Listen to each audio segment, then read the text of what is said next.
Este capítulo termina esa sección breve que hemos estado viendo del capítulo 4 al capítulo 6, en el que el personaje principal, por así decirlo, es el arca de Dios. Dios está obrando, su arca es trasladada. Primero estuvo en la batalla contra los filisteos, fue capturada, estuvo en el templo de Dagón y vimos cómo Dios lo derrota, humilla a este ídolo, lo avienta e incluso el ídolo se queda sin sus manos y sin su cabeza.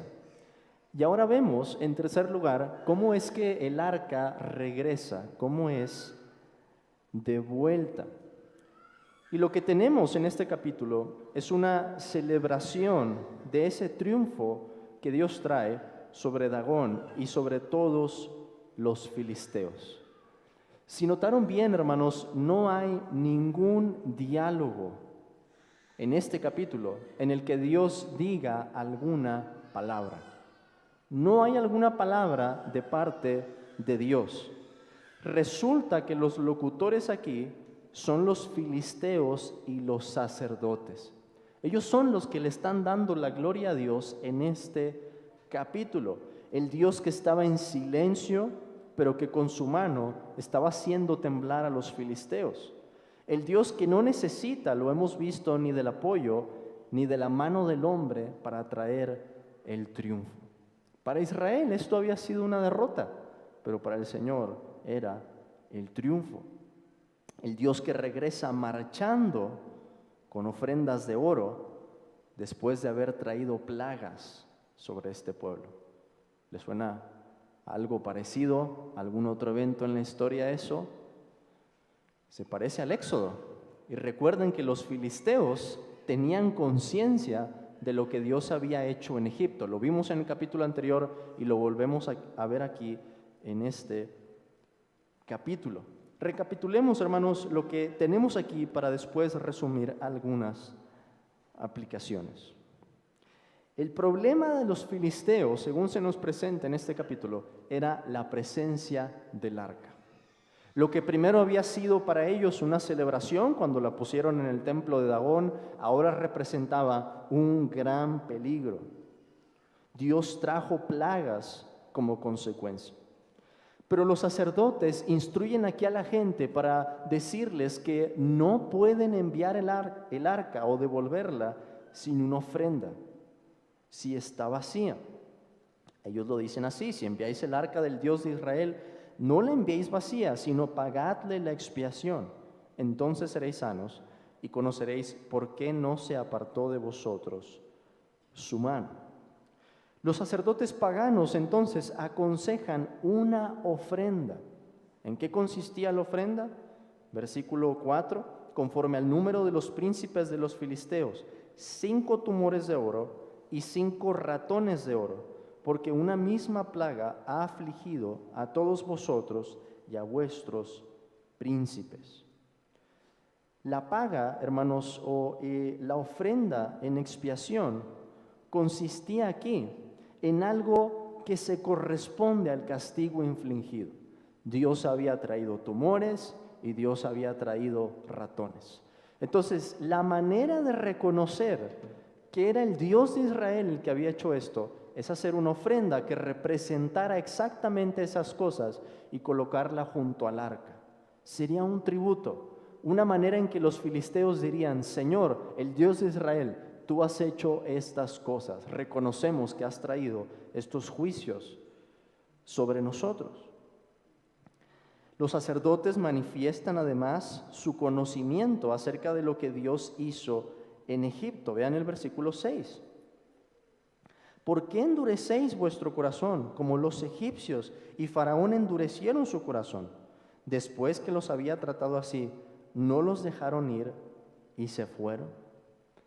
Y es sobre este fundamento que ellos emiten el siguiente consejo: hay que devolver el arca, en efecto, pero hagamos además, dicen ellos, una comprobación para determinar si es la mano de Jehová la que ha traído todo esto.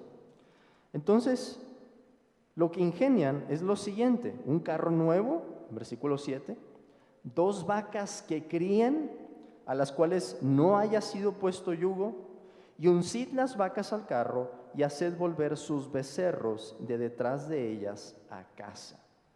Interesante, ponen ciertos candados aquí para averiguar si sí era la mano del Señor o no. Para empezar, las vacas nunca habían tenido un yugo. Entonces, hay que enseñar a las vacas con el yugo para que caminen juntas.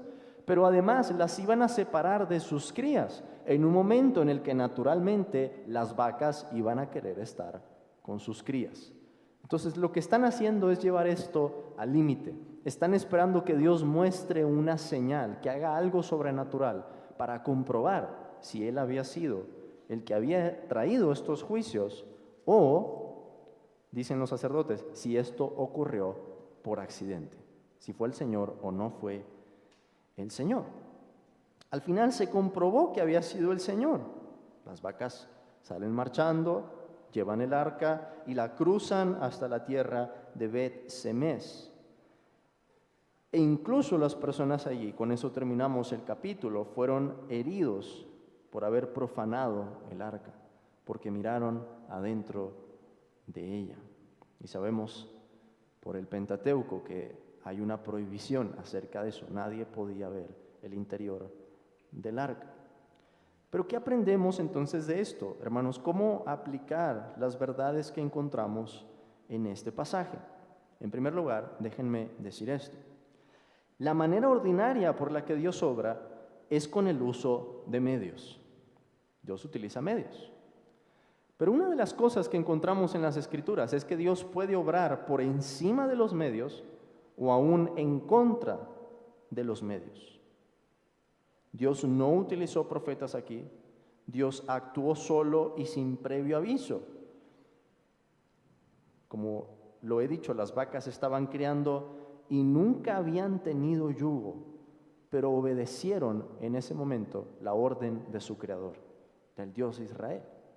No podemos entonces encasillar a Dios o decirle qué hacer, y este es un tema que se reitera en las Escrituras. En la boca de uno de los reyes más poderosos, se nos dice así: Él hace su voluntad en el ejército del cielo y en los habitantes de la tierra, y no hay quien detenga su mano y le diga, ¿qué haces? Esas fueron palabras de Nabucodonosor, después de que reconoció el poder del Señor. Dios puede obrar entonces por encima de los medios o aún en contra de los medios, como lo muestra con este milagro al llevar el arca de regreso. En segundo lugar, hermanos, vemos en el pasaje que Dios tiene control sobre las enfermedades y plagas en este mundo. Es cierto que en este capítulo ocurren como un juicio divino, pero el hecho es que la providencia, el gobierno exhaustivo de Dios, siempre está en control de estas cosas. Y esa es otra razón para que le demos gloria a nuestro Dios. En tercer lugar, el Dios que hizo maravillas en Egipto, como lo reconocen los sacerdotes paganos mismos, era el mismo Dios de Samuel, como lo vamos a ver en el próximo capítulo, y nuestro mismo Dios en el nuevo pacto. Aun cuando Dios esté en silencio, podemos confiar en que de la forma en que su mano invisible estaba obrando en ese momento, así Dios seguirá obrando maravillas. Y un día, hermanos, y vamos a hablar en la predicación de eso, se manifestará la consumación de su triunfo sobre sus enemigos. Como iglesia podemos celebrar que la mayor victoria se logró en la cruz y que su culminación llegará con la segunda venida de nuestro Señor Jesucristo. Recuerden eso al leer el Antiguo Testamento, porque es algo que olvidamos a menudo. Nuestro Dios sigue siendo el mismo. Por último, nuestro Dios, hermanos, sigue siendo tan santo como Él lo mostró en Bet-Semes. La santidad de Dios no cambia. Vean lo que dijeron las personas allí cuando el arca ya estaba de regreso, versículo 20.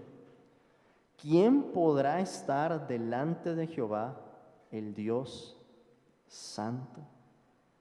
Después de que el Señor había hecho morir del pueblo a 50,070 hombres, más que los que habían muerto en la batalla por los filisteos. Algo impactante. ¿Qué nos muestra eso, hermanos? Dios les mostró en un principio a Israel que él no podía ser manipulado, ¿verdad? Habían puesto su confianza en que el arca había llegado y dijeron, ya vamos a tener el triunfo, de una manera supersticiosa. Pues Dios les recuerda de nueva cuenta para grabar bien esta lección, después de que ellos miraran dentro del arca, que Dios no puede ser manipulado, que es Dios el que da las órdenes, que Dios es santo. Y solamente el que pone su confianza en el Salvador y es lavado por la sangre del Cordero puede acercarse, puede estar delante del Dios Santo. Hermanos, ese es el único camino al Padre y la manera correcta de adorarlo, por su Hijo Jesucristo. Amén.